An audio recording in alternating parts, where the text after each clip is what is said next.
बिस्मिल्लाहिर्रहमानिर्रहीम। गाइस अस्सलाम वालेकुम, welcome to in learning academy. Guys इस वीडियो के अंदर हम लोग डिस्कस करने वाले हैं chapter number 1 computer science class 10th।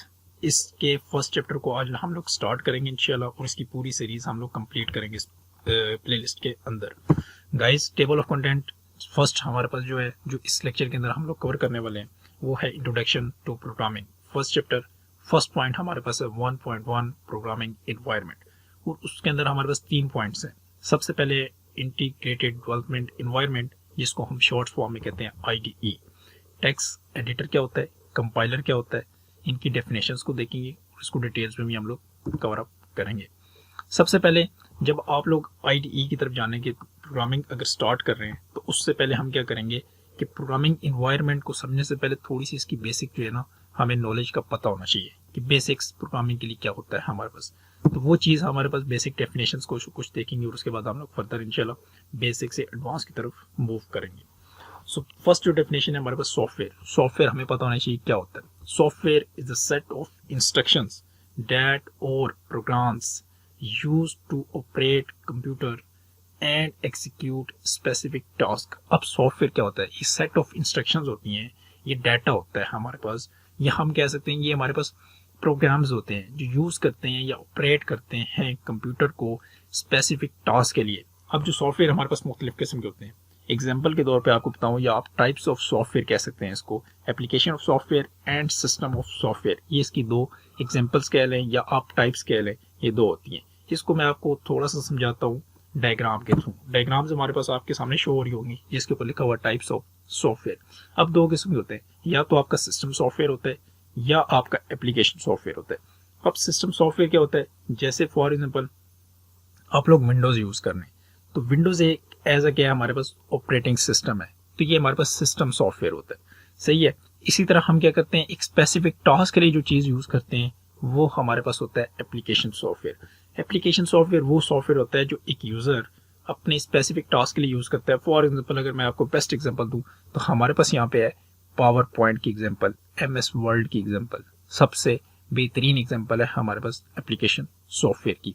उसके बाद हमारे पास है नोटपैड, बेस्ट एग्जांपल है, क्योंकि इसमें क्या करते हैं हम लोग, जो यूजर होते हैं एक स्पेसिफिक टास्क के लिए यूज करते हैं, क्योंकि उसको अगर नोटपैड के लिए कोई चीज लिखनी है, कोई नोट कर रही है, तो वो नोटपैड ओपन करेगा और उस पर राइट करेगा और उसको सेव कर लेगा, और उसी फाइल के नाम से जिस फाइल के लिए वो सेव करना चाह रहे हैं, जिस पर्पस के लिए वो सेव करना चाह रहे हैं, तो वो होता है हमारे पास स्पेसिफिक टास्क के लिए, तो वो हमारे पास एप्लीकेशन सॉफ्टवेयर होता है।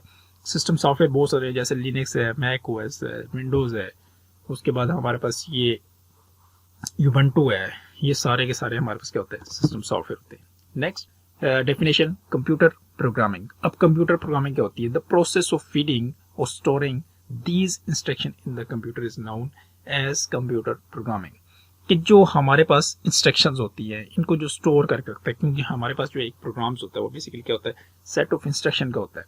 सही है। जो सेट ऑफ इंस्ट्रक्शन का हमारे पास प्रोग्राम होता है, इसी को जो स्टोर करता है या फीड करता है हमारे पास कंप्यूटर के अंदर, तो एक हार्डवेयर के अंदर, क्योंकि इंस्ट्रक्शन को कहीं ना कहीं स्टोर किया जाता है ना, तो वही जो चीज होती है वो कंप्यूटर प्रोग्राम्स या कंप्यूटर प्रोग्रामिंग कहलाता है। और प्रोग्रामर क्या होते हैं, the person who know how to write a computer program correctly in known as a programmer. Programmer वो होता है जो कि इन कंप्यूटर के प्रोग्राम्स होते हैं, जो कंप्यूटर प्रोग्राम्स होते हैं, इनको कैसे लिखना है, वो जो लिखने के लिए वो जो लिखता है ना, कि किस तरह इस प्रोग्राम को लिखना है कंप्यूटर के, वो जो जानता है कि उसको एक पर्सन वो नो, वो जानता है how to write a computer program, कि कंप्यूटर प्रोग्राम को कैसे लिखना है। ये जो हम लोग लिखते हैं ना, तो वो हमारे पास क्या होता है, प्रोग्रामर होता है। बेसिकली ये सिंपल सी डेफिनेशन है, क्योंकि प्रोग्रामर आपने बहुत सारे सुने होंगे, ये सॉफ्टवेयर प्रोग्रामर है, ये हमारे पास वेब डेवलपमेंट का प्रोग्रामर है, तो वो हम इसलिए कहते हैं क्योंकि उनको पता होता है कि कैसे हम लोग कंप्यूटर प्रोग्राम्स को लिखेंगे। Next definition programming languages. Programming languages की definition, programmers write computer program in these special language called programming language. अब कंप्यूटर प्रोग्रामिंग लैंग्वेज हमारे पास क्या होती हैं, बहुत सारी होती हैं। फॉर एग्जाम्पल हमारे पास है जावा, C++, C#, Python are some of the most commonly used programming language। ये जो प्रोग्रामिंग लैंग्वेज है ये हमारे पास एक सेट ऑफ इंस्ट्रक्शंस होती हैं या एक सिंटैक्स होता है जिसके एक रूल्स होती हैं, रेगुलेशंस होती हैं, जिसके थ्रू हम लोग क्या करते हैं, प्रोग्राम करते हैं। क्योंकि कंप्यूटर जो है वो हमारे पास मशीन लैंग्वेज समझता है, सिर्फ 0 और 1 की बाइनरी लैंग्वेज की, इसके अलावा वो कोई भी लैंग्वेज नहीं समझता। तो वो अंडरस्टैंड सिर्फ हमारे पास क्या करता है 0 और 1 की। तो जो हम लोग लिखते हैं वो एक प्रोग्रामिंग जो लैंग्वेजेस होती हैं वो अल्फ़ाबेटिकल होती है, मतलब उसमें मुख्तलिफ जर्नल लैंग्वेजेस लिखी जाती हैं। एक इंग्लिश की लैंग्वेज में लिखा जाता है, जैसे उसका एक अपना सिंटैक्स होता है, पाइथन का एक अलग सिंटैक्स है, सी शार्प का एक अलग सिंटैक्स है, उसके बाद सी प्लस प्लस का हमारे पास एक अलग सिंटैक्स है, जावा का अलग सिंटैक्स होता है। तो वो जो सेट ऑफ इंस्ट्रक्शंस होती हैं ना, वो जो रूल्स होती हैं वो हमारे पास होती हैं क्या, प्रोग्रामिंग लैंग्वेजेस, जिसके ऊपर हम लिख कर प्रोग्राम करते हैं और कंप्यूटर फिर उसको मशीन लैंग्वेज के अंदर कन्वर्ट करता है 0 और 1 के अंदर, और फिर वो उसके ऊपर एग्जीक्यूट करते हैं। नेक्स्ट है हमारे पास फर्स्ट पॉइंट 1.1 प्रोग्रामिंग इन्वायरमेंट। अब प्रोग्रामिंग इन्वायरमेंट को थोड़ा सा समझते हैं। इसकी जो डेफिनेशन है सबसे पहले वो देखिए, in order to correctly perform any task we need to have proper tools. For example, for gardening we need gardening tools, and for painting we need a collection of paints, brushes और canvas.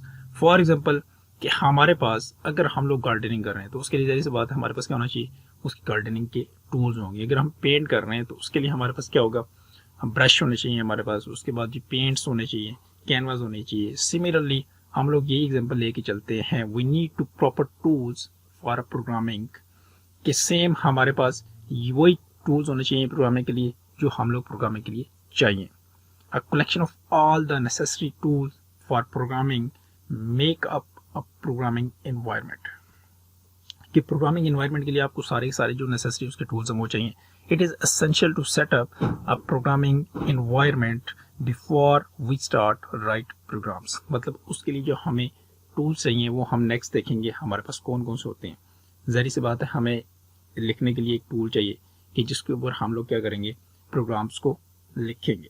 तो इस तरह का वो work as basic platform of for us to write and execute program, जिसके ऊपर हम क्या करेंगे, प्रोग्राम्स को लिखें और उसको राइट करें और एग्जीक्यूट करें। फर्स्ट देखते हैं आगे हमारे पास क्या है। 1.1.1 ये कह रहे हैं इंटीग्रेटेड डेवलपमेंट एनवायरनमेंट। ये हमारे पास फर्स्ट टूल होता है किसी भी प्रोग्राम्स को लिखने के लिए। इसकी डेफिनेशन को देखते हैं, a software that provide a programming environment to facilitate programmers in writing and executing program. Computer program is known as an integrated development environment. ये कह रहा है हमें कि ये एक ऐसा प्रोग्रामिंग एनवायरनमेंट है जो फैसिलिटेट करता है प्रोग्रामर्स को। प्रोग्रामर्स कौन से होते हैं, जो कि ये जानते हैं कि कैसे हम लोग प्रोग्राम्स को लिखते हैं, ये कैसे राइट करते हैं। Write and execute computer programmer is known as integrated development environment. ये आईडीई वो टूल्स होता है जिसके ऊपर हम लोग अपनी मर्जी से प्रोग्राम्स को लिखते हैं और एग्जीक्यूट कर सकते हैं। कंप्यूटर प्रोग्राम्स के अंदर फॉर एग्जाम्पल ये आपको अगर नज़र आ रही हो, यहाँ पे मैंने एक इमेज इंसर्ट की हुई है।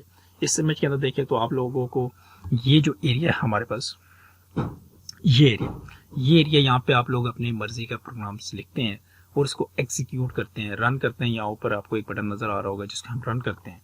तो ये रन करना और एग्जीक्यूट करना फैसिलिटेट करता है आपको। ये पूरा का पूरा आपका क्या होता है, आईडीई होता है। ये आपका फर्स्ट टूल होता है जिससे आप क्या करते हैं, प्रोग्राम्स को लिखते हैं और एग्जीक्यूट करते हैं।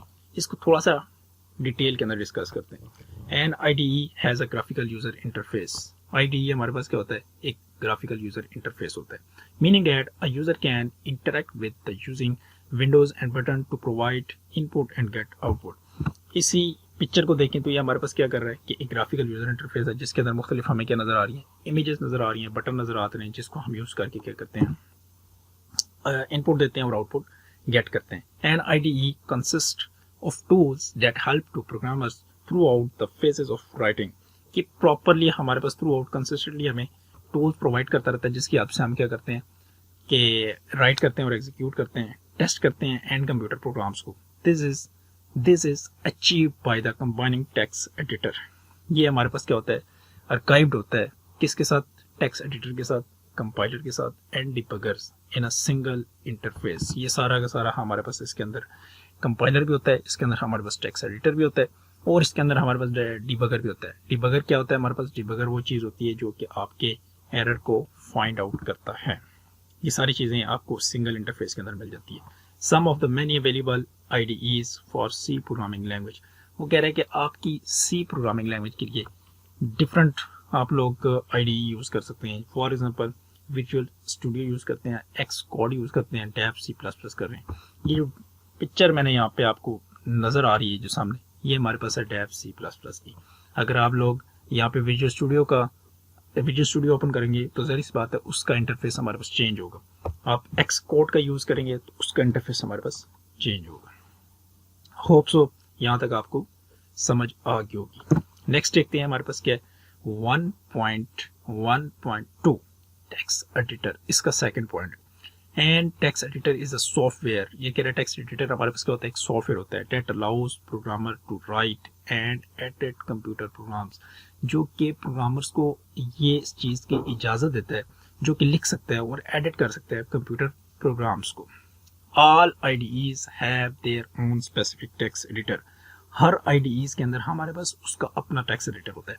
अब टेक्स्ट एडिटर यहाँ पे अगर मैं बताऊँ आपको तो टेक्स्ट एडिटर इसमें कौन सा होता है, इस IDE के अंदर जो डैप C++ मैंने यहाँ पे यूज़ किया हुआ है, इसके अंदर जो हमारे पास टेक्स्ट एडिटर है वो ये वाला है। ये जो चीज़ आपको नज़र आ रही है जिसके अंदर ये लिखा हुआ है include iOS stream using name space std int main, अगर आपको डबल सेमीज कॉलम और आगे वो ब्रैकेट्स और उसके अंदर सी आउट हेलो वर्ल्ड, ये जो चीज़ लिखी हुई ये सारी सारी टेक्स्ट एडिटर है। ये हर IDEs के अंदर डिफरेंट होता है, उसका अपना जो है ना स्पेसिफिक टेक्स्ट एडिटर होता है। It is the main screen of an IDEs where we can write our programs. अब ये कह रहा है कि हमारे पास हर मेन स्क्रीन जो होती है IDE की वो डिफरेंट होती है, ठीक है, और उसके ऊपर हम लोग अपना राइट कर सकते हैं प्रोग्राम्स। होप सो ये आपको टेक्स्ट एडिटर क्लियर हो गया होगा। कंपाइलर, अब चलते हैं कंपाइलर। कंपाइलर क्या होता है, सबसे पहले इसकी डेफिनेशन देते हैं। Computer only understand the end work in machine language consisting of the ओज एंड वंस। मैंने आपको स्टार्टिंग में कहा था कि हमारे पास जो मशीन होती है ये अंडरस्टैंड करती है सिर्फ और सिर्फ मशीन लैंग्वेज को, ठीक है, जो सिर्फ और सिर्फ बाइनरी की होती है, जीरो और वंस की फॉर्म समझते हैं, अंडरस्टैंड करते हैं। They requires the conversion of the program writing in programming language to machine language, जो कि कंपाइलर वो चीज़ होती है एक हर IDEs के अंदर जो कि कन्वर्जन करता है प्रोग्रामिंग राइटिंग को, जो प्रोग्राम्स राइट किया हुआ हमने उसको प्रोग्रामिंग लैंग्वेज को टू मशीन लैंग्वेज के अंदर कन्वर्ट करता है, सही है, in order to execute it. उसके बाद in order to execute it a compiler is a special program that translate in a programming language source code into machine code by byte code और another programming language. Compiler basically आपको मैं समझाता हूँ एक picture के साथ। हमारे पास ये एक इमेज नज़र आ रही होगी आपको, आपकी जो बुक के अंदर है एक और इमेज दी हुई है, वो थोड़ा सा आपको कंफ्यूज कहीं ना कहीं कर सकती है, तो मैंने यहाँ पे ये दूसरी इमेज यूज़ की है ताकि आपको ये क्लियर समझ आ जाए। सबसे पहले हम क्या करते हैं, हम लोग राइट अप प्रोग्राम्स करते हैं, ठीक है। आपने टेक्स्ट एडिटर ओपन किया, आपने एक IDE ओपन किया, आपने टेक्स्ट एडिटर के अंदर अपना प्रोग्राम लिखा, आप सी के अंदर लिख रहे हैं या C++ के अंदर लिख रहे हैं, आप कोई भी चीज़ अज्यूम कर सकते हैं। मैं एग्जांपल के तौर पे आपको कह रहा हूँ कि आप सी प्रोग्राम लिख रहे हैं, सही है। आप जब उसके ऊपर लिखते हैं तो ज़ाहिर सी बात है कंप्यूटर हमारे पास क्या करता है कि सिर्फ अंडरस्टैंड करता है जीरो और वंस की फॉर्म, बाइनरी की फॉर्म को, सही है। हम लोग जो चीज़ लिखते हैं वो आपकी जो फाइल होती है, फॉर एग्जाम्पल आप सी का लिख रहे हैं तो आपके पास एक सी फाइल होगी जिसको हम सोर्स फाइल कहते हैं। वो फाइल आपकी जीरो और वंस की फॉर्म में नहीं होती, वो आपकी मुख्तलिफ जनरल लैंग्वेज के अंदर फॉर्म होती है, इंग्लिश के अंदर होती है, वो चीज़ हम यूज़ करते हैं। इसको हम कहते हैं ये हमारे पास सोर्स फाइल है। देन वो जाती है कंपाइलिंग के अंदर। अब कंपाइलर क्या काम करता है, कंपाइलर उस फाइल को उठाता है, पिक करने के साथ ही वो क्या करता है उसको जीरो और वंस की फॉर्म के अंदर कन्वर्ट कर देता है, क्योंकि जो हमारे पास कंप्यूटर होता है वो सिर्फ और सिर्फ जीरो और वंस की लैंग्वेज ही को अंडरस्टैंड कर सकते हैं, तो इसलिए वो जो कंपाइलर है वो उसको जीरो और वन के अंदर कन्वर्ट कर देगा। देन वो क्या करेगा, इंटरप्रेटर, मतलब हम लोग जब उसको रन करेंगे तो इंटरप्रेटर के पास जाएगा और वो जो फाइल है वो आपकी कन्वर्ट हुई होगी जीरो और वंस की फॉर्म के अंदर, और जब वो मशीन को देता है तो वहाँ से वो एग्जीक्यूट करता है और एग्जीक्यूट करके आपको जो फाइनल एक पॉपअप आके आउटपुट नज़र आती है, तो वो जो चीज़ होती है वो आप हमारे पास आउटपुट फाइल होती है। तो ये जो काम होता है ये हमारे पास कंपाइलर करता है। अब सो गाइज आप लोगों को ये लेक्चर उम्मीद है कि समझ आ गया होगा, सारे के सारे इंपॉर्टेंट पॉइंट्स भी डिस्कस मैंने कर दिए यहाँ पे इसके अंदर। अगर फिर भी आपको किसी भी किस्म का कोई डाउट हो तो आप लोग कमेंट सेक्शन के अंदर ज़रूर बताइएगा। और इसी के साथ अगर आप चैनल पे आने वाले नए हैं तो चैनल को सब्सक्राइब ज़रूर करें, लाइक कर दें और शेयर कर दें। तब तक मुझे दीजिए इजाज़त। खुदा हाफिज़।